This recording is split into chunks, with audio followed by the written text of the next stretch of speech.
இந்திரா காந்தி கிட்ட போய் யாராவது ஒன்றிய அரசுன்னு சொல்லியிருந்தா எதை வச்சு வெட்டுவாங்கன்னு தெரியாமல் வெட்டி முடிச்சு. பிஜேபியை பொறுத்த வரைக்கும் காரியகர்த்தாவாக இருக்கிறாரா என்பது மட்டும் பார்க்கணும். இல்லை, எதிர்கட்சிகள் ஒரு வேட்பாளரை போட்டு ஜெயிக்கிறதுக்கான வாய்ப்புகள் இருக்குன்னு அவங்க நினைக்கிறாங்க. எங்கன்ற ஒரு தலித்துக்கு குழந்தை பிறப்பதை அதிமுக தடுக்கிறதா அப்படிலாம் ட்ராமா போடலாம். அவங்க ஃபுல் ஃபார்மில் இல்லை. திருமாவளவன் ஐயா கிட்ட இருந்து நிறைய எதிர்பார்க்குறேன். இப்படி எதிர்பார்க்கக்கூடாது. ஐபிரிசாமிக்கு அது ரொம்ப கேவலமாக இருந்தது. என்னது, எனக்கு என்கிட்ட வருமானத்துக்கு மீறி வெறும் 2 கோடி தான் இருக்கா? நான்சென்ஸ். இடி நான் ஒழுங்காக வேலை செஞ்சுருக்கேன். என்ன வேலை செஞ்சுருக்கேன்? 4 லட்சம் கோடி சொத்துக்களை அட்டாச் செய்திருக்கிறேன். 42,000 கோடிக்கு மேலே கரன்சி மட்டும் பிடித்திருக்கிறேன்.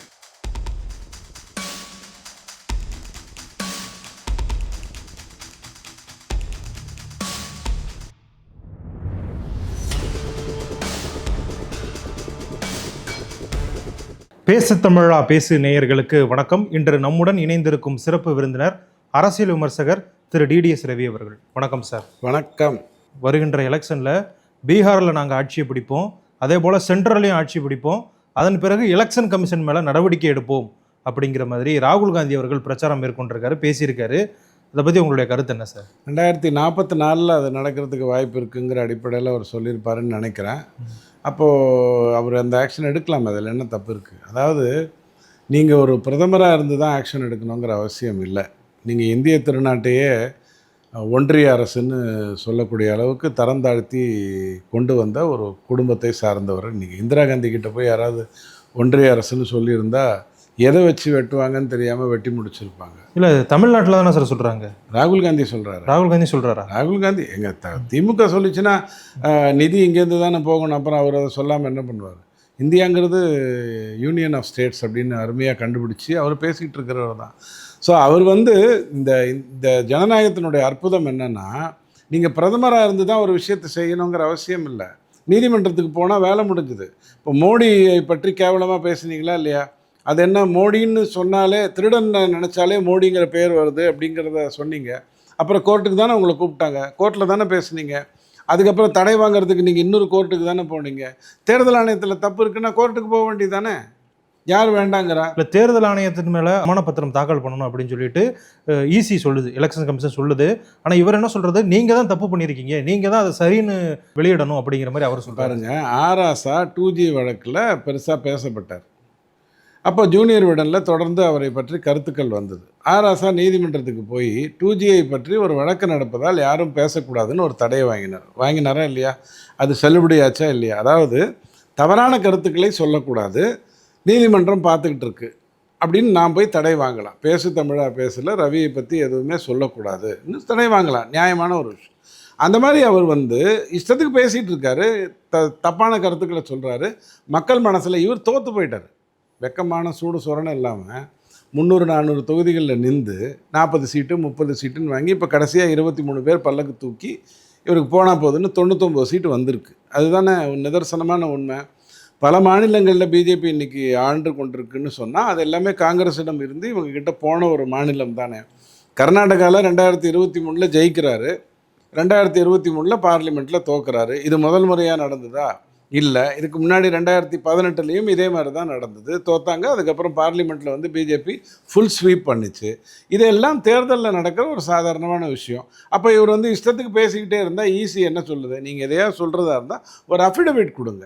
அதாவது நான் இதை உண்மை என்று நம்பி பேசுகிறேன், இதற்கான விளைவுகளை நான் சந்திக்கிறேன் சொல்லணுமா வேண்டாமா? நீங்கள் இந்த பேட்டி போடுறதுக்கு முன்னாடி நீங்கள் என்ன போடுறீங்க? இந்த பேட்டியில் வரும் கருத்துக்கள் எல்லாம் ரவி பேசிய கருத்துக்கள், எங்களுக்கும் அதுக்கு எந்த சம்மந்தம் இல்லை போடுறீங்களா இல்லையா? அவ்வளவுதானே அஃபிடவிட்டு. அதில் கையெழுத்து போடுறதுக்கு ஏன் பயப்படணும்? அஃபிடவிட்டில் கையெழுத்து போட்டு தவறான தகவல் கொடுத்துட்டாருன்னு நிரூபணம் ஆச்சுன்னா அண்ணன் பார்லிமெண்ட்டுக்குள்ளேயே போக முடியாது. அதுக்கு பயந்து தான் இந்த உதார விடுற வேலையெல்லாம் பண்ணிக்கிட்டு இருக்காரு. நீதிமன்றம் நிரூபிக்கிட்டோம்னா நீதிமன்றம் எதை நிரூபிக்கும்? இவர் என்ன சொன்னார்? தேஜஸ்வி எனக்கு ஓட்டு கார்டே இல்லைன்னு சொன்னாரா இல்லையா? அவருக்கு 2 இருக்குன்னு நிரூபித்தாங்களா இல்லையா? சொன்னாங்களா இல்லையா? இப்போ யார் முதல்ல பிரச்சனையை கொண்டு வந்தாங்க? அவர் கொண்டு வந்தார், இவங்க பதில் சொன்னாங்க. நீங்கள் பிரச்சனையை கொண்டு வாங்க, எல்லா இடத்துலையும் தவறு இருக்குன்னு சொல்லுங்கள். அதுக்கு தானே எஸ்ஐஆரே பண்ணுறோம். கலைந்து எடுப்பதற்காகத்தானே எஸ்ஐஆரை பண்ணுறோம். களை எடுப்பதற்காக எஸ்ஐஆர் பண்ணுறோம். களை எடுப்பதற்கு தேர்தல் இருக்குது. கலைஞ்சு எடுப்பதற்காகத்தான் எஸ்ஐஆர் பண்ணுறோம். இதுக்கு என்ன பிரச்சனை இருக்குது? அதாவது தோற்றதை ஒத்துக்கிறதுக்கான தைரியம் இல்லாமல் இன்னும் தான் தோற்கவே இல்லைங்கிற ஒரு எண்ணத்தோட மோடி அழகாக சொன்னார். ஆத்தா நான் 99 வாங்கிட்டேன், இது 100க்கா இல்லை 543க்கு அப்படின்னு சொன்ன மாதிரி அதை மனசில் அவருக்கு புரிய வைக்கணும். அதுதான் இருக்கிற பிரச்சனை. வைஸ் பிரசிடென்ட் கேண்டிடேட் அது வந்து தமிழகத்தில் மிகப்பெரிய அளவில் பேசுபொருளாக இருக்குது. அதுக்கு காரணம் சிபி ராதாகிருஷ்ணன் அவர்கள். நேற்று எடப்பாடி பழனிசாமி அவர்கள் ஒரு தமிழர் அப்படிங்கிற முறையில் நீ எல்லாருமே சிபி ராதாகிருஷ்ணனை ஆதரிக்கணும் அப்படின்னு சொல்லிட்டு திமுகவுக்கும் அழைப்பு விடுத்திருக்காரு. ஆனால் திமுக கூட்டணியிலிருந்து திமுகவிலிருந்தே ஒருத்தங்களை வந்து துணை குடியரசுக்கு போடலாம் அப்படின்லாம் பேசிக்கிட்டு இருக்காங்க. ஸோ சிபி ராதாகிருஷ்ணனை இந்த வேட்பாளராக தேர்ந்தெடுத்தது காரணம் என்ன? எதிர்க்கட்சிகளுடைய வியூகம் எப்படி இருக்கும் நீங்கள் நினைக்கிறீங்க? இல்லை இதில் திமுக வந்து கண்டதையும் பேசும், காணாததையும் பேசும். பிவி கிரிக்கு திமுக ஓட்டு போட்டுச்சு 1969 தமிழருங்கிறதுக்காக. அன்றைக்கி வந்து இவங்களுக்கு வந்து மாறன் மட்டும்தான் டெல்லி, வேறு யாரும் வரவே கூடாது. அவர் என்ன சொல்கிறாரோ அதை தான் கேட்டுக்கிட்டு இருந்தது திமுக என்கின்ற கருணாநிதி ஐயாவுடைய திமுக. அண்ணாதுரை ஐயாவுடைய திமுகங்கிறது வேறு விஷயம். அது நேர்மையான ஒரு திமுகவாக இருந்தது அவங்க அளவில். அதை வந்து ஒரு மன்னராட்சிக்கு மாற்றினார். அதற்கு பிறகு எங்கேயாவது தமிழன் டெல்லியில் வர்றதுக்கான வேலையை எங்கேயாவது செஞ்சாரா? ஏதாவது ஒரு விதத்தில் இப்போ மூப்பனார் விஷயத்தில் அவர் வந்திருக்க முடியும்னா அதை இவர் செய்தாரா? அதற்கான போராட்டம் நடத்தினாரா? இங்கேருந்து போனார்ல டெல்லிக்கு போய் எனக்கு இந்த 6 அமைச்சரவை வேணும், ஜெயராமன் ரமேஷ் ஏற்கனவே எனக்கு கையெழுத்து போட்டு கொடுத்துட்டாரு, மன்மோகன் பிரதமராக இருந்தாலும் இல்லாட்டியும் அதை பற்றி எங்களுக்கு அக்கறை இல்லை, பிரதமர் தான் முடிவு எடுக்கணுங்கிறத பற்றிலாம் எங்களுக்கு கவலை கிடையாது, எங்களுக்கு முதல்ல எழுதி கொடுத்துட்டாங்க, அந்தபடி அமைச்சரவை எனக்கு வேணும், போராடி வாங்கினாரா இல்லையா? அப்போ அந்த மாதிரி தமிழர்கள் ஏதாவது ஒரு உயர் பதவிக்கு இது வரைக்கும் திமுக எதையாவது பண்ணியிருக்கா? ஒரு ஆளை காட்ட முடியுமா?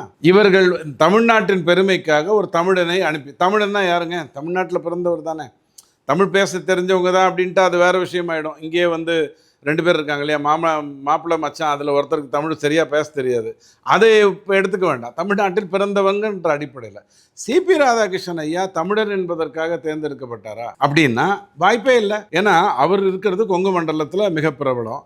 கொங்கு மண்டலத்தில் அதிமுகவே ஆல்ரெடி பிரபலம், பிஜேபி அதை விட பிரபலம், ரெண்டும் ஆல்ரெடி கூட்டணியில் இருக்குது. இப்போ ஏன் கொங்கு மண்டலத்துக்கு எதையாவது பண்ணணும்? அதுக்கு பதிலாக தெற்கு மாவட்டத்திலேருந்து யாரையோ அல்லது மதுரை மேற்கு மாவட்டத்திலேருந்து யாரையாவது கொண்டு வந்தால் பிஜேபிக்கு லாபம் இருக்குது. அந்த அடிப்படையில் வரலை. ஆர்எஸ்எஸ்ங்கிற அடிப்படையில் வந்திருக்கா அப்படின்னு கேட்டால் அதற்கான வாய்ப்புகளும் இல்லை. ஏன்னா பிஜேபியை பொறுத்த வரைக்கும் கடந்த 15 வருடத்தில் அதில் இணைந்தவர்களோ அதில் மேலே வந்தவர்களோ இணைந்து மேலே வந்தவங்களோ ஆர்எஸ்எஸ் சாராமல் இருந்திருக்கலாம். 15 வருடத்துக்கு முன்னாடி பிஜேபியில் இருந்தவங்க எல்லாருமே ஏதோ ஒரு விதத்தில் ஆர்எஸ்எஸோட சார்ந்து இருந்தவங்க தான். மோடி ஐயாவே 8 வயசுலேயே ஆர்எஸ்எஸில் இருந்தவர். நம்ம சிபி ராதாகிருஷ்ணன் ஐயாவும் 16 வயது இருக்கும்போது ஆர்எஸ்எஸ்க்கு போயிட்டார். ஸோ அதுதான் காரணமா அப்படின்னு கேட்டால் இல்லை. அப்படி அதுதான் காரணமாக இருக்குன்னு சொன்னால் வாஜ்பாய் அரசுக்கு திமுக சப்போர்ட்டே பண்ணியிருக்கக்கூடாது. ஏன்னா வாஜ்பாய் யாருங்கிறது எல்லாருக்கும் தெரியும் இல்லையா? ஸோ அடிப்படையில் ஆர்எஸ்எஸும் காரணம் இல்லை. ஆனால் எது காரணம் அப்படின்னு நீங்கள் ஆராய்ஞ்சு பார்த்தீங்க அப்படின்னு சொன்னால் பிஜேபியை பொறுத்த வரைக்கும் காரியகர்த்தாவாக இருக்கிறாரா என்பது மட்டும் பார்க்கும். பதவி கொடுத்தால் அப்படிங்களா, அதுவும் ஒரு பொறுப்பு. பதவி விட்டு விலக சொன்னால் அப்படியா, அதுவும் ஒரு பொறுப்பு. இந்த வேலையை போய் பாருங்கள், அது பொறுப்பு. கேரளாவில் போய் பிஜேபியை மேம்படுத்திட்டு வாங்க, பொறுப்பு. ஜார்க்கண்டில் கவர்னராக இருங்க, ஓகே, பொறுப்பு. தமிழிசை அம்மா தேர்தலில் போட்டியிட போகிறாங்க, தெலுங்கானாலையும் பாண்டியிலையும் ராஜினாமா பண்ணிட்டாங்க, நீங்கள் அந்த பதவியை இன்ட்ரீம் எடுத்துக்கோங்க, நன்றிங்க, அதுவும். காரியகர்த்தாங்கிற பிஜேபியை பொறுத்த வரைக்கும் யாரையெல்லாம் உயர்த்தும்னு சொன்னால் என்ன பணி வருகிறதோ அந்த பணியை செவ்வனே ஏற்று அதற்கான வேலையை மட்டும் செய்கின்றவனை மட்டும்தான் அது மேலே கொண்டு வரும்.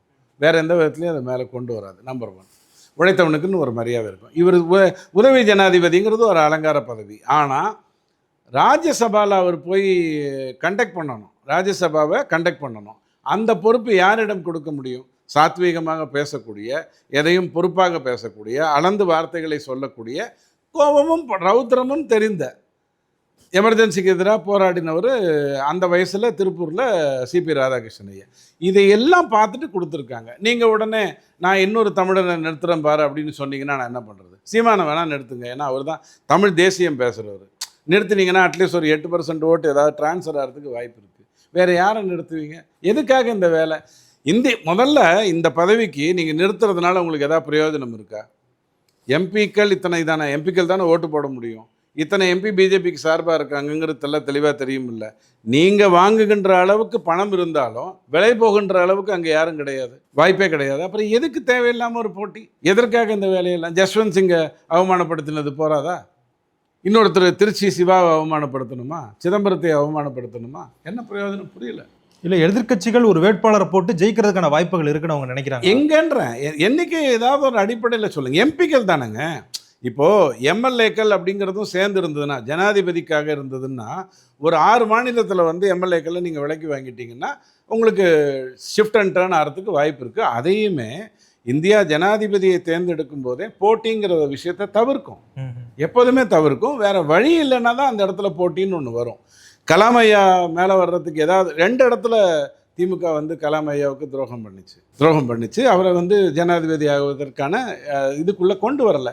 ஃபஸ்ட் டைம் வந்தபோது ஏன் அமைதி காத்துதுன்னா, இது சுரண்டுறதுக்காக தான் போச்சு. மத்திய அரசில் வாய்ப்பு வந்துச்சு, கதவை திறந்துச்சு, போய் நல்லா நிம்மதியாக சுரண்டலாம்னு தான் போச்சு. ஆனால் வாஜ்பாய் பிரதமராக வச்சுக்கிட்டு சுரண்டுறதுக்கு வாய்ப்பு இல்லை. அப்போ கலாம்னு ஒருத்தர் வர்றாருனா, அப்படியா அவர் மைனாரிட்டியா, வெரி குட், அப்படின்னா ஆதரிச்சிடலாம் அப்படின்னு பண்ணிடுச்சு. ஆனால் அவர் ரொம்ப நேர்மையானவர்னு தெரிஞ்ச பிறகு அந்த அடுத்த 2ல் அந்த கை வைக்கலை. இன்பநிதியை வேணால் ட்ரை பண்ணி பார்க்கலாம். முயற்சி எடுத்தா என்ன, துணை முதல்வர் அங்கே போய் துணை ஜனாதிபதி நல்லா தானே இருக்கும். இப்போ தமிழ்நாட்டில் இந்த ஆம்புலன்ஸ் சர்ச்சை அப்படிங்கிறது மிகப்பெரிய அளவில் பேசப்பட்டுக்கிட்டு இருக்கு. எடப்பாடி பழனிசாமி அவர்கள் பிரச்சாரம் போகும்போது ஆம்புலன்ஸ் எப்போ பார்த்தாலும் வந்துகிட்டு இருக்கு, பார்த்தா உள்ள வந்து பேஷண்டே இருக்கிறது இல்லை, சும்மா அந்த கூட்டத்தோட கவனத்தை திசை திருப்புறதுக்காண்டி திமுக அதை பிளான் பண்ணி பண்றாங்க அப்படிங்கிற மாதிரி சொல்றாங்க. நீங்க அது உண்மைதானா சார்? திமுக வந்து நிறைய எதிர்பார்க்கலாம். நீங்க உங்ககிட்ட மீடியா இருக்குது, இங்கே சொடுக்கு போட்டால் எத்தனை மீடியா கேமராவோடு அங்கே போயிடும். ஒரு துணியெல்லாம் கட்டிக்கிட்டு ஒரு பொம்பளை பிரசவத்தில் இருக்கிற மாதிரி ஏற்பாடு பண்ணிட்டு, ஐயோ என்னை நடத்த விடவில்லை, இந்த வழியை தாண்டினால் தானே எனக்கு குழந்தை பிறக்கும், எனக்கு குழந்தை பிறக்கக்கூடாதா, ஒரு தலித்துக்கு குழந்தை பிறப்பதை அதிமுக தடுக்கிறதா, அப்படிலாம் ட்ராமா போடலாம். அவங்க ஃபுல் ஃபார்மில் இல்லை. திமுக வந்து ஃபுல் ஃபார்மில் இல்லை. ஆம்புலன்ஸ்னால் சைரன் விட்டாலே போகிறோம், ஆட்டோவில் அனுப்பலாம். அதே மாதிரி ஒரு பையனை கையில் ஒரு பேடு பேப்பர் பேனெல்லாம் வச்சுக்கிட்டு, நான் பரீட்சைக்கு போக வேண்டும், என்னை பரீட்சைக்கு ராத்திரியாக இருந்ததுன்னா கதையை மாற்றிக்கலாம், டியூஷன் படிக்க போக வேண்டும், என்னை தடுக்கிறார்கள், இப்படியெல்லாம் ட்ராமா போடலாம். கேவலமான வேலைகள் எல்லாம் திமுக நல்லா பண்ணலாம், ஃபுல் ஃபார்மில் இல்லை. அதனால் அவங்க ஆம்புலன்ஸை மட்டும் அனுப்பி வச்சுட்டு பண்ணிகிட்டு இருக்காங்க. கதவை திறந்து உள்ள ஆள் இல்லைங்கிறது மட்டும் நிரூபணமாச்சுன்னு எடப்பாடி ஐயா அதைத்தான் பண்ணியிருக்கணும். அதாவது 2 வாட்டி நடந்தது, 3 வாட்டி நடந்த உடனே சைரன் ஆம்புலன்ஸ் வந்து எங்கே போனாலும் நீங்கள் வழி விடணுங்கிற அவசியம் இல்லை. ஆம்புலன்ஸில் உள்ளுக்குள்ளே வந்து ஒரு உயிருக்காக போராடுகின்ற ஒருவர் இருந்தால் அந்த டைமில் தான் அதை நீங்கள் போட முடியும். அவங்க வந்தாங்க அப்படின்னு சொன்னால் கதவை திறந்து அங்கே யாரும் இல்லைங்கிறத எக்ஸ்போஸ் பண்ணால் நல்லது. பட் எடப்பாடி ஐயா அதை மிஸ் பண்ணுறாரு என்னை பொறுத்த வரைக்கும். இல்லை சார், அது உங்க என்னன்னா நாங்கள் வந்து பேஷண்ட்டை அழைக்க போய்கிட்டு இருக்கோம், அவங்களை கூப்பிட போகிறோம் அப்படிங்கிற மாதிரி சொல்ல வாய்ப்பு இருக்கு. அதெல்லாம் சொல்கிறதுக்கு வாய்ப்பு இருக்குது. ரெக்கார்ட் ஷீட் காட்டணும்ல, ரெக்கார்ட் ஷீட் கால் பண்ணாங்கன்னு யார் காட்டணும், நிறைய வேலை இருக்குங்க. இது என்ன 2G ஊழல் மாதிரி அப்படியே காங்கிரஸை வச்சுக்கிட்டு தப்பிச்சு வெளில வந்துடுற விஷயமா? திருப்பி பிஜேபி கொண்டு போய் கோர்ட்டில் வச்சுருக்கிற மாதிரியான விஷயம் இல்லையா? அப்படிங்கிறதெல்லாம் பார்க்கணும். ஏன்னா பொதுவாக ஒரு வண்டி கூப்பிட்டா உங்களுக்கும் தெரிஞ்சிருக்கும்னு நினைக்கிறேன், தெரிஞ்சுக்க வேண்டாம், ஆம்புலன்ஸ் அடைக்கக்கூடிய சூழ்நிலை உங்களுக்கு வர வேண்டாம். பட் யாருக்காவது நல்லது பண்ணணுங்கிறதுக்காக கூட நீங்கள் பண்ணுங்களேன். அப்போது கூப்பிட்டா உடனே அரசு 108 வந்துருமான்னு பாருங்கள். இல்லை, ஏன்னா அங்கே தனியார் நிறைய பேர் இருக்காங்க, அவங்களுக்கு தான் நீங்கள் ஃபோன் பண்ணுறதுக்கான ஏற்பாடு பண்ணணும். அவங்களே உங்களுக்கு ஃபோன் பண்ணி இந்த நம்பரில் கூப்பிடுங்க, அங்கேருந்து வருவாங்க. யார் வருவாங்க?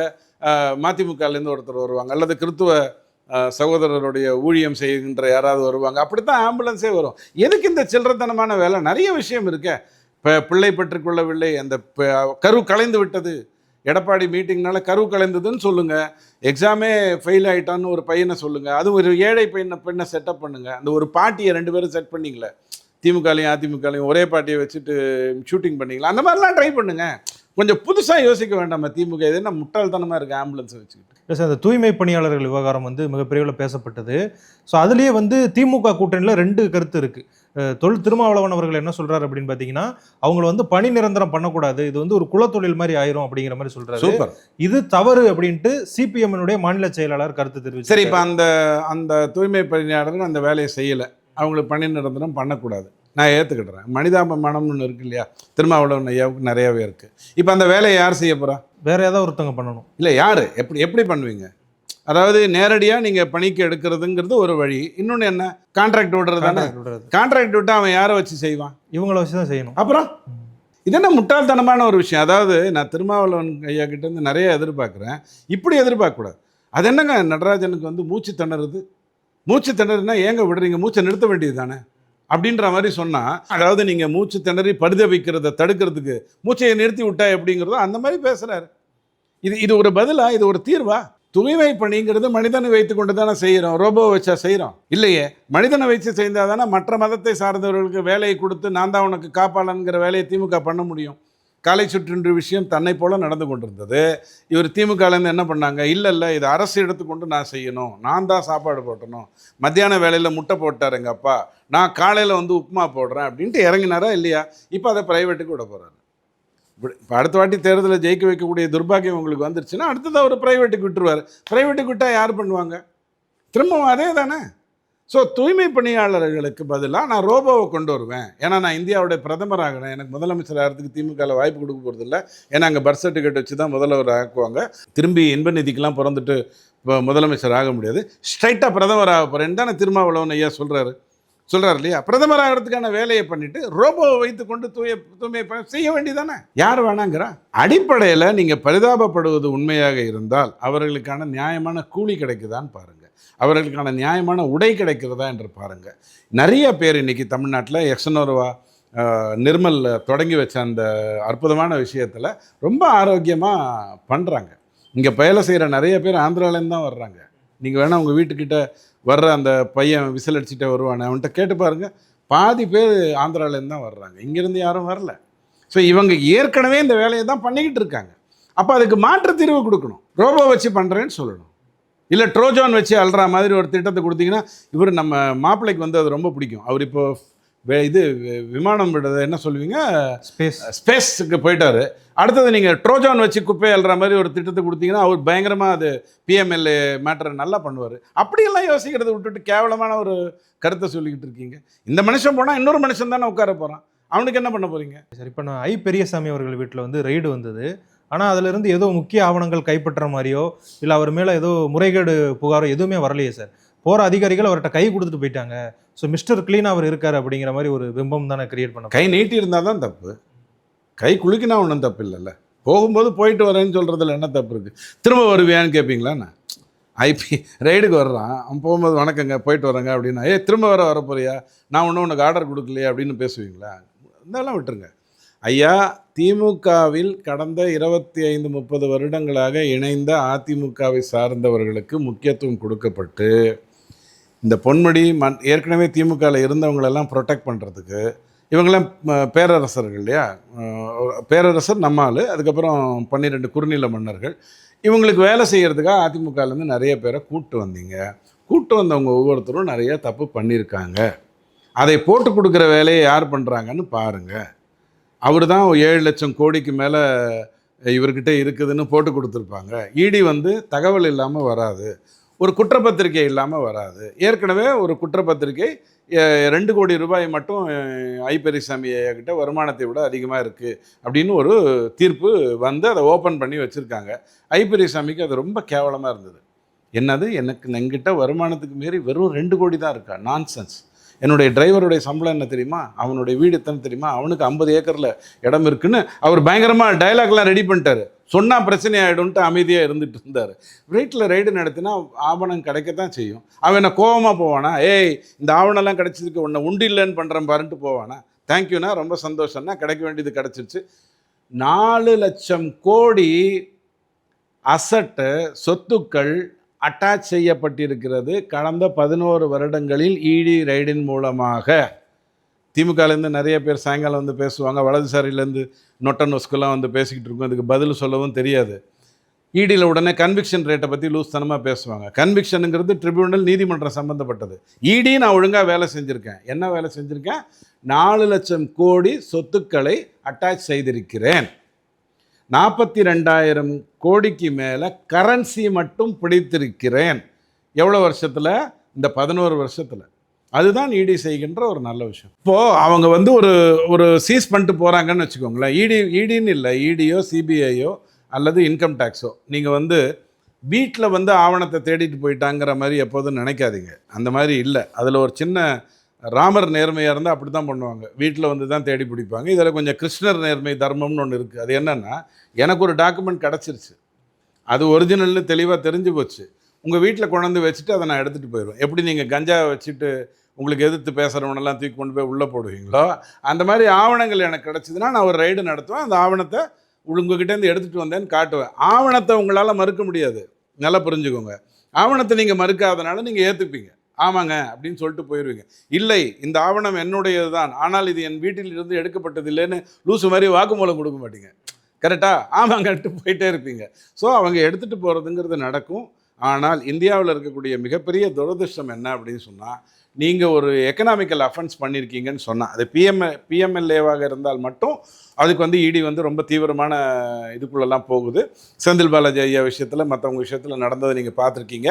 1000 கோடி அந்த டாஸ்மாக் விஷயம் எப்போது திரும்ப வரும்னு தெரியல, அது வந்தால் நீங்கள் பார்ப்பீங்க. ஆனால் மற்றபடி நீங்கள் பெனால்ட்டி கட்டி தப்பிச்சு போயிடலாம். ஜெகத்ரட்சகன் ஐயா ஒரு 900 கோடி கட்டினார் இல்லையா, அவர்கிட்ட போய் கேட்டிங்களா நீங்கள், ஏங்க 900 கோடி கட்டினீங்க, அப்படி என்னங்க பெரிய தப்பு பண்ணீங்க அப்படின்னு யாராவது பத்திரிக்கையாளர் கேட்டானா? இப்போ கேட்குறீங்க இல்லையா, ஆவணம் எடுத்துகிட்டு போயிட்டேன்னு சொல்கிறீங்களே, எதுவும் கிடைக்கலன்னு சொல்கிறீங்களே, அதை பற்றி கேள்வி கேட்குறீங்களே. 900 கோடி பெனால்ட்டி கட்டினாரு, அதுக்கு அவர் வந்து திரும்ப கேஸ் போட்டிருக்காரா? கட்டிட்டு விட்டாரா இல்லையா? அவர்கிட்ட எந்த பத்திரிகையாளராக அது சேரில் உட்கார முடியாமல் அப்படியே உதயநிதி முன்னாடி இப்படி தவழ்ந்து உட்கார்ந்த அந்த பத்திரிகையாளர் போய் கேட்டிருக்காங்களா, ஏங்க 900 கோடி கட்டினீங்கன்னு கேட்டாங்களா? கேட்க மாட்டாங்க. ஸோ இந்த மாதிரியான ரைட்ஸில் என்ன நடக்கும்னு சொன்னால், தப்பு தெரிஞ்சிச்சுன்னா அந்த தப்புக்கான பெனால்ட்டியை கொடுத்துட்டு போயிடுவாங்க. உங்களை ஜெயிலெல்லாம் பிடிச்சி இப்படி கையெல்லாம் போட்டு அதெல்லாம் பண்ணிகிட்டு இருக்க மாட்டாங்க. சரி, இப்போ பீகாரில் வந்து ஒரு இஸ்லாமியர்களுடைய ஃபங்க்ஷன் ஒன்று நடக்குது. அதில் பிரசாந்த் கிஷோர் பேசுகிறாரு, இன்னும் 10 வருடங்கள் கழித்து நீங்கள் எல்லாருமே மோடி வந்து எவ்வளவோ பரவாயில்ல, அதை விட யோகி பல மடங்கு இருக்காரு, வலதுசாரிய சிந்தனை வந்து பின்பற்றுறாரு அப்படிங்கிற மாதிரி நீங்கள் சொல்லுவீங்க அப்படின்னு சொல்லிட்டு அந்த இஸ்லாமிய மக்கள்கிட்ட பேசுகிறாரு. இதன் மூலமாக அவர் என்ன கன்வே பண்ண வர்றாரு? ஒருவேளை இன்னொரு பாகுபலி 2 சொல்லுவார், அடுத்த 20 வருடம் கழித்து யோகி எவ்வளவோ பரவாயில்ல, அதை விட இன்னும் இவங்க வருவாங்க அப்படின்னு சொல்லுவாங்க. அடிப்படையில் பிஜேபியோடைய வரலாறே அப்படின்னா, இப்போ ஜெயபிரகாஷ் நாராயணன் ரொம்ப ஃபென்டாஸ்டிக் பர்சன். இப்போ நீங்கள் சாமபிரசாத் முகர்ஜியிலேருந்து எடுத்துக்கோங்க, ஜன்சங்லேருந்து வந்ததுலேருந்து எடுத்துக்கோங்க, அவர்களுடைய கருத்துக்கள் எல்லாம் ரொம்ப நேர்மையாக இருந்தது. அவங்க என்றைக்குமே இந்தியானா ஒரு மொழின்னு பேசினவங்களே இல்லை, இவங்கெல்லாம் சொல்கிறாங்க இல்லையா, ஒரு மொழி ஒரு உடை அப்படின்லாம் பண்ணி விட்டுருவாங்கன்னு, அந்த கதையெல்லாம் பேசினதே இல்லை. அவர்களை விட கொஞ்சம் அது இறங்கி, ஆனால் கொஞ்சம் ரௌத்ரம் சேர்ந்தது வாஜ்பாய் ஐயாவை விட இன்னும் கொஞ்சம் டைல்யூட் ஆகி அதை விட ரௌத்ரம் சேர்த்தது அத்வானி. அதாவது அந்த சாஃப்ட் டோன் குறைஞ்சிக்கிட்டே வரும், இந்த ஹார்ட் டோன் அதிகரிச்சுக்கிட்டே வரும். இதுதான் பிஜேபியோடைய வரலாறு. இப்போ மோடியை விட இன்னும் யோகி வந்து அவர் வந்து புல்டோசரை விட்டு தூக்கிட்டு போயிட்டே இருப்பார். புல்டோசர் தமிழ்நாட்டுக்கு ஒன்றும் புதுசு இல்லை. ஜெயலலிதா அம்மா வீட்டில் புல்டோசர் விட்டவங்க தான் திமுக. அவங்க வந்து இந்த புல்டோசர் கலாச்சாரத்துலாம் பேசக்கூடாது. ஆனால் அதை விட இன்னும் உக்கிரமாக தான் இருப்பாங்க. யாருக்கு? ஒரு நல்லவனுக்கு எப்படி இருப்பாங்க? காப்பால தான். ஒரு கெட்டவனுக்கு எப்படி இருப்பாங்க? காப்பு போடுறவனா. இதுதான் நீங்கள் புரிந்து கொள்ள வேண்டிய வித்தியாசம். ஸோ இவர் பரவாயில்லைங்கிறது உண்மை, இவரை விட இவர் இன்னும் ரௌத்ரம் அதிகமாக இருப்பாருங்கிறது உண்மை. யாருக்குங்கிறது தான் முக்கியம். நல்லவனுக்காக இருந்தால் காப்பாளன், கெட்டவனுக்காக இருந்தால் காப்பு போடுறவன். இதுதான் பிஜேபி. ஓகே சார், தமிழ்நாட்டை பொறுத்த வரைக்கும் பாமக வந்து ஒரு முக்கியமான கட்சி. அதாவது வெற்றி தோல்விகளை தீர்மானிக்கிறதுல வட மாவட்டங்களில் பல இடங்களில் அவங்க வந்து முக்கிய பங்கு வகிக்கிறாங்க. ஸோ அது வந்து இப்போ 2 பிரிவாக இருக்குது. அதாவது அன்புமணி ராமதாஸ் அவர்கள் வந்து என்டிஏ கூட்டணிக்கு சாதகமாக செயல்படுறாரு, ராமதாஸ் ஐயா அவர்கள் வந்து பார்த்தீங்க அப்படின்னா அவர் வந்து திமுகவுக்கு ஆதரவாக செயல்படுறாரு அப்படிங்கிற மாதிரி ஒரு பிம்பம் வந்து ஊடகங்கள்லாம் சொல்கிறாங்க. இப்போ ராமதாஸ் அவர்களுடைய கூட்டத்திலேயே அதிமுக கூட்டணியில் நம்ம சேரணும் அப்படிங்கிற மாதிரி குரல்கள்லாம் எழுந்திருக்கு. ஸோ இந்த விஷயங்கள் வந்து எப்படி மாற வாய்ப்பு இருக்குது? ராமதாஸ் ஐயாவே அதானே சொன்னார் 3 மாதம் முன்னாடி, நான் அதிமுகவோட தான் சேரணும்னு சொன்னேன், பாமக அது பிஜேபியோட சேரணும்னு நான் சொல்லலைன்னு அவர் தானே சொன்னார். அவர் ஒன்றும் திமுகவோட சேர்றேங்கிற மாதிரி சொல்லலை. இன்றைக்கி அவருக்கு இருக்கிற பிரச்சனை என்னவோ தெரியாது. நான் 3 மாதமாக சொல்லிகிட்டு இருக்கேன். மிகப்பெரிய தலைவர், கண்டிப்பாக நல்ல விஷயங்களை செய்தவர், நல்ல மருத்துவர், பல கிராமங்களுக்கு போயிட்டு வந்தவர். ஆனால் ஏதோ ஒரு அழுக்கு அவரோடு சேர்ந்திருக்கு. அந்த அழுக்கை அனுப்பி வைத்தது திமுகவாக இருக்கலாம். அந்த அழுக்கு சொல்லக்கூடிய விஷயங்கள் அது பூசுகின்ற சேரையெல்லாம் இவர் வாங்கி கொண்டிருக்கார். இல்லைன்னா அர்த்தம் இல்லாமல் என்னுடைய சோஃபாக்கு கீழே நான் என்ன பேசுகிறேங்கிறத அன்புமணி கண்டுபிடிச்சிட்டாரு வச்சுட்டாரு அப்படின்ற மாதிரி சொல்கிறாரு. ஒரு மனுஷன் என்ன சோஃபாலே உட்காந்தா எல்லாம் பண்ணுவான்? அங்கேயும் போய் பேசலாம், இங்கேயும் போய் பேசலாம், எங்கே வேணாலும் பேசலாம், ஒரு இடத்துல வச்சுட்டா போருமா? ஸோ ரொம்ப தவறான ஒரு இதோடு போயிட்டுருக்கு. நீங்கள் பாமகவோட நிறுத்திட்டீங்க. மதிமுக அப்பா கட்சின்னு ஒன்று இருக்குது, மதிமுகன்னு ஒரு கட்சி இருக்குது, மதிமுக அப்பா கட்சின்னு ஒன்று இருக்குது. மதிமுக அப்பா கட்சி திமுகவோட போகும், மதிமுக பிஜேபியோட வர்றதுக்கான சாத்தியங்கள் அதிகம் இருக்குது. அந்த மாதிரி பாமக அப்பா கட்சி வந்து இப்போ திமுகவோட பேசுறதுங்கிற மாதிரி ஒரு பிம்பத்தை திமுக உருவாக்குது. எதுக்கு உருவாக்குதுன்னா, நாளைக்கு அன்புமணி வந்து பிஜேபியோட போயிட்டாருன்னு வச்சுக்கோங்களேன், பாமகவுடைய தொண்டர்கிட்டலாம் போய் ஏற்கனவே இவங்க தேமுதிக பாமகலேருந்து ஆளெல்லாம் உருவிட்டு வந்துட்டாங்க இல்லையா. திமுகலேருந்து அது கட்சியை வளர்த்ததே திமுக கட்சி எப்படி வளர்ந்தது? அதிமுகலேருந்து ஆட்களை கூப்பிட்டு வந்தது தேமுதிக, மதிமுகலேருந்து இன்னைக்கு நேற்றுக்கு இல்லை, 15 வருடமாகவே அது நடந்து கொண்டிருக்கு. உங்களுக்கு நல்லா தெரியும்னு நினைக்கிறேன். ஸோ அப்போ திமுக வந்து என்ன பண்ணும், பாமக கிட்ட பார்த்தீங்களா அப்பா அவர் மதிக்கவே இல்லை, நீங்கள் வந்து திமுகவை மதிச்சிருங்க, அவர் அன்புமணி வந்து சொன்னதே கேட்காம இருக்காரு அப்படிங்கிற மாதிரி எல்லாம் ஒரு பிம்பத்தை கிரியேட் பண்ணுறதுக்காக, அதாவது அந்த இந்த ஓட்டுன்னு சொல்லுவாங்களே அனுதாப ஓட்டு, அதை வாங்குவதற்காக பண்ணுறாங்க. பட் ராமதாஸ் ஐயாவுடைய நடவடிக்கைகள் எல்லாமே திமுகவுக்கு சப்போர்ட் பண்ணணுங்கிறதுக்காக இல்லை. திமுகவை கையில் பிடிச்சிக்கிட்டா தான் அன்புமணி கிட்ட இருக்கிற 95% தொண்டர்களையோ தலைவர்களையோ தன் பக்கம் இழுத்துக்கொள்ள முடியுங்கிற ஒரு எண்ணம் அவருக்கு வந்துருச்சு. அந்த எண்ணம் வந்ததுனால அவர் என்ன பண்ணுறாரு, டுவர்ட்ஸ் ஸ்டாலின் மாதிரி ஒரு பையன், இல்லைனா யாராவது சொல்லுவானா, அன்புமணி மாதிரி ஒரு அற்புதமான பையனை பெற்றுட்டு இந்த மாதிரி பையன் இருந்தால் நல்லா இருக்குன்னு யாராவது சொல்லுவாங்களா? எங்கேயாவது நீங்கள் கேள்விப்பட்டிருக்கீங்களா? உலகத்தில் நேர்மையாக தனி மனித ஒழுக்கத்தோட எந்த ஒரு கெட்ட பழக்கமும் இல்லாமல் மருத்துவம் படித்து விட்டு இன்றைக்கும் வந்து ஆக்கப்பூர்வமாக அவங்க அப்பா என்னென்னலாம் சிந்தனை வைத்திருந்தாரோ இந்த நாட்டுக்கு பண்ணணும்னு அதையெல்லாம் செய்யக்கூடிய வகையில் வந்த ஒரு பையனை பார்த்துட்டு நீ அவர் மாதிரி பிறந்திருக்கலாம், அவருக்கு பிறந்த மாதிரி எனக்கு பிறந்திருக்கலான்னு யாராவது சொல்லுவாங்களா? இந்த சேர்ந்த அழுக்கு தான் இந்த வேலையெல்லாம் பண்ணிகிட்ருக்கு. பட் எனக்கு ஒரே ஒரு நம்பிக்கை இருக்குது, ராமதாஸ் என்பவர் தானே எழுந்து நல்ல விஷயங்களை செய்தவர், கண்டிப்பாக தன்னுடைய நிலையை உணர்ந்து கொள்வார். ஆனால் பிஜேபியோட கூட்டணி தான் அன்புமணி விரும்புறதுக்கு காரணம். இன்றைக்கி அவர் சொல்லலை, 3 வருஷம் முன்னாடியே அவர் சொன்னார். 2016 தோல்வி வந்ததுக்கு பிறகு 19லயோ 18லயோ அவருடைய கருத்து என்னவாக இருந்ததுன்னா, ஒரு கூட்டணிக்குள்ளே போகணுங்க, இது என்னங்க மாற்றி மாற்றி போயிட்டு குழப்பக்கூடாதுங்கிறதுல அவர் ரொம்ப ஆணித்தரமாக இருந்தார். இங்கே இருக்கிறவங்க எல்லாருமே கழிச்சடை அப்படின்னு அவர் நினைத்ததுனால தேசிய கட்சியோடு இருக்கிறது நல்லதுன்னு அவர் நினைக்கிறார். இதில் எந்த தப்பும் இல்லை. ராமதாஸ் ஐயாவும் அதிமுகவோட போகணும்னு தானே சொல்கிறாரு. அதில் என்ன இருக்குது? இவங்க என்ன நோக்கம்னா, அதிமுக பிஜேபியை கழட்டி விட்டுரும், நாம் அதிமுகவோட இருக்கலாங்கிற மாதிரி நினச்சாங்க. இப்போ ஏன் மாற்றிக்கிட்டாங்கன்னு கேட்டால், இதெல்லாம் கழட்டி விடுற வேலையெல்லாம் இல்லைங்க, அது ஒழுங்காக போயிட்டுருக்குதுன்னு தெரிஞ்ச உடனே இப்போ வேறு விதமாக பேசுகிறாங்க. இதுதான் என்னுடைய அபிப்பிராயம். பட் ராமதாஸ் ஐயா கண்டிப்பாக நிலை உணர்வார். ஏன்னா அவர் வந்து தானே உழைத்து மேலே வந்தார். யாரோ அப்பாவுடைய பையனாக பிறந்ததுனால அவர் வந்தது இல்லை. அதனால் நல்லது தான் நடக்குங்கிற நம்பிக்கை இருக்குது. ஓகே சார், நம்ம மதிமுக பாமக பற்றி பேசுனதுனால தேமுதிக விட்டுற முடியாது. ஸோ அவங்களுமே பார்த்தீங்க அப்படின்னா ஒரு டைலமால தான் இருக்காங்க, எந்த கட்சியில் போகிறது அப்படின்னு. 2 நாளைக்கு முன்னாடி கூட அம்மா ஜெயலலிதா அவர்களுடைய ஃபோட்டோவும் பிரேமலதா அவர்களுடைய ஃபோட்டோவும் ஒரு போஸ்ட் போடுறாரு சுதீஷ். நிறைய பேர் விமர்சனம் வச்சதுக்கப்புறமா அதை வந்து டெலீட் பண்ணிடுறாரு. ஸோ அவங்க என்ன நிலைப்பாட்டில் இருக்காங்க நீங்கள் நினைக்கிறீங்க? தேமுதிகவையும் மதிமுகவையும் பாமகவையும் கம்பேர் பண்ணாதீங்க. தேமுதிக விஜயகாந்த் ஐயா இருந்த வரைக்கும் கதை வேறு. விஜயகாந்த் ஐயா உயிர்ப்போடு இருந்த, அதாவது துடிப்போடு இருந்த காலகட்டம் வரைக்கும், அதாவது முதல் 2 தேர்தல் அவர் தான் முடிவு எடுத்துக்கிட்டு இருந்தார். அது வரைக்குமான காலம் வேறு. பண்ருட்டி ராமச்சந்திரன் ஐயாவை கழட்டி விட்டதுக்கு பிறகு எல்லாமே பிரேமலதா சொல்லி தான் நடந்துகிட்ருக்குங்கிறது தான் அங்கே அந்த கட்சியினுடைய துர்பாக்கியம். அந்த கட்சியிலேருந்து வெளில வந்தவங்க எல்லாரும் அதை சொல்லுவாங்க. விஜயகாந்த் ஐயா கிட்ட எதை வேணாலும் பேச முடியும், ஆனால் மேடம் கிட்ட எதுவும் பண்ண முடியாதுங்கிறது அங்கேருந்து வெளில வந்தவங்க இப்போ திமுகவில் தானே உட்காந்துருக்காங்க, வேற எங்கே இருக்காங்க கேட்டிங்கன்னா சொல்லுவாங்க. ஸோ தேமுதிக பொறுத்த வரைக்கும் பணம், சீட்டு, இது 2 தான் மெயினாக வச்சு பண்ணுது. அதுக்கு நீ ஏதாவது உழைச்சிருக்கீங்களா? 100 மாநாடு நடத்தி, 50 மாநாடு நடத்தி, 20 போராட்டங்கள் நடத்தி, ஒரு பிரச்சனைக்கும் நீங்கள் உட்காந்துக்கிட்ட அறிவிக்கை மட்டும் கொடுக்குற லெட்டர் பேடு கட்சி மாதிரி இல்லாமல் காசு குவிந்து கிடக்கு.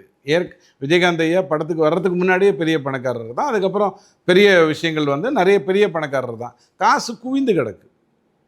அப்போது இவங்க வந்து ஏதாவது ஒரு போராட்டத்துக்கு, நெல்லூர் நெய்வேலி போராட்டத்துக்கு போய் நிற்கிறாங்க, முன்னெடுத்து சொல்கிறாங்க, போதை கலாச்சாரத்துக்காக போராட்டம் நடத்துகிறாங்க. எங்கேயா கேள்விப்பட்டிருக்கீங்களா? ஒன்றும் கிடையாது. தேர்தல் நடக்கும்போது சீட்டு நோட்டு. இதையும் மதிமுக அண்டு பாமகவையும் கம்பேர் பண்ணக்கூடாது. பாமக பட்ஜெட்லேயே நிழல் பட்ஜெட் கொடுக்குற அளவுக்கு ஆர்வம் எடுத்துக்கொண்டு செய்த ஒரு கட்சி. மதிமுகவை பொறுத்த வரைக்கும் வைகோ ஐயாவுக்கு நீங்கள் உண்மையை சொல்லிட்டீங்கன்னா அதுக்கேற்ற மாதிரி பேசுவார். பாவம் இப்போ தான் பாராளுமன்றத்தில் கனிமொழியிடம் மன்னிப்பு கேளுங்கிற அளவுக்கு பாவம் நொந்து போய் வந்துட்டார், அது வேறு விஷயம். ஆனால் ஏன்னா சீட்டு கொடுப்பாங்களா இல்லையாங்கிற ஒரு டவுட் வந்துச்சு, பேசிட்டு போயிட்டார். துறை வைகோ கிட்ட கொஞ்சம் ஒரு ஸ்மார்ட்னஸ் உண்டு. பட் தேமுதிகவை நான் அப்படி மதிக்கவே மாட்டேன். அந்த கட்சி இருக்கிறதுனால சீட்டு பேரம் பேசுது, அதனால் ஓட் டிரான்ஸ்மிஷன் ஆகுமான்னு கேட்டால் சத்தியமாக வாய்ப்பு இல்லை. ஒன்று மட்டும் நான் சொல்லுவேன், ஒரு விஷயத்தில் வேணால் நீங்கள் கம்பேர் பண்ணுங்கள். பாமகவையும் தேமுதிகவையும் மதிமுகவையும் நீங்கள் கம்பேர் பண்ணணும்னா, மதிமுக இப்போது திமுகவோட இருக்குது, விட்டுருங்க. இந்த 2 பேரை எடுத்துக்கோங்க. பாமக சில சீட்டுகளை கேட்டு பெறுகிறது. ஒரே ஒரு தொகுதியில் மட்டும்தான் மார்ஜின் நேரோவாக இருக்குது, சௌமியா மேடம் இந்த தொகுதி. தேமுதிக சீட்டு கேட்டு பெறுகிறது. ஒரே ஒரு சீட் அந்த பையன் அவருடைய மகன் நின்ற அந்த சீட்டில் மட்டும்தான் நேரோவாக வருது. அப்படின்னா என்ன ஆகுதுன்னா, இவங்க சீட்டை கேட்டு வாங்கிடுறாங்க, வேலை செய்கிறவெல்லாம் இங்கே வந்துடுறான். ஓகே, தலைவன் எங்கே இருக்கானோ தலைவி எங்கே இருக்காங்களோ அந்த இடத்துக்கு வந்துடுறான். அப்போ எப்படி ஓட் டிரான்ஸ்மிஷன் ஆகும்? அந்தந்த இடத்துல ஓட் டிரான்ஸ்மிஷன் ஆகணும்ல, ஆகலைல்ல. அப்புறம் இவங்களை கூட்டணியில் வைத்திருந்தா என்ன? ஒரு நேம் சேக்குக்காக வைக்கிறது. அதாவது குளிக்காமல் சென்ட் போட்டுட்டு விபூதி வச்சுக்கிற கதை தான் நீங்கள் கூட்டணியில் வந்து தேமுதிக சேர்க்கறதுனால இருக்கிற லாபம். வேறு எந்த விதமும் வாய்ப்பு இல்லை. ஓகே சார், எங்களோடு இணைந்து நிறைய விஷயங்கள் பகிர்ந்துக்கிட்டீங்க. உங்களுடைய நேரத்திற்கு மிக்க நன்றி. நன்றி. உலக தமிழ் சொந்தங்களுக்கு வணக்கம். நான் ராஜவேல் நாகராஜன். பேசு தமிழா பேசு வலையொலியுடைய வளர்ச்சிக்கு நீங்களும் உறுதுணையாக இருக்கணும்னு நினச்சிங்கன்னா இந்த வீடியோடைய டிஸ்கிரிப்ஷனில் இருக்கக்கூடிய ரேசர் பே லிங்கை கிளிக் பண்ணுங்கள். அந்த லிங்க்கில் போயிட்டு உங்களுக்கு விருப்பமான தொகையை பேசு தமிழா பேசுவனுடைய வளர்ச்சிக்கு உங்களுடைய பங்களிப்பாக நீங்கள் கொடுக்கலாம். நன்றி, வணக்கம். அதனை அடுத்து தான் சிம்மராசிக்கார பெண்களுக்கு இது சூப்பர். ஆனால் இந்த ஹோம்மேட் பிஸ்னஸ் வரும்போது இன்வெஸ்ட்மெண்ட்ஸ் ரொம்ப லெஸ்ஸாக இருக்கணும். சரிங்களா? நீங்கள் ஹோம்மேட் பிஸ்னஸ் ஆனால் 10 லட்சம் இன்வெஸ்ட்மெண்ட்னா நம்ம ஒன்றும் பண்ண முடியாது. சரிங்களா? சிம்மராசிக்காரங்க அதனை அடுத்து தான் துலாம் ராசிக்காரங்களுக்கு. 2ஆம் இடத்துல சந்திரன் இருக்குது, சனியும் பார்க்குது. நீங்கள் எங்கேயும் கண்கரமெல்லாம் போக முடியாது, எங்கே போனாலும் சிக்கிடுவீங்க. இது சிம்மத்துடைய அடிப்படை ஆண் சிம்மராசிகளுடைய ஒரு எல்லோருக்கும் அல்ல 90% ஆண் சிம்மராசி என்பவர்கள் இப்படி தான் இருப்பாங்க. இந்த மாதிரி ஆன்மீகம் மற்றும் ஜோதிடம் சார்ந்த இன்னும் பல வீடியோக்கள் பார்க்கணுமா? மறக்காம திருவருள் டிவிக்கு சப்ஸ்கிரைப் பண்ணுங்க. திருவருள் டிவியுடைய சேனல் லிங்க் இந்த வீடியோடைய டிஸ்கிரிப்ஷன்ல இருக்கு.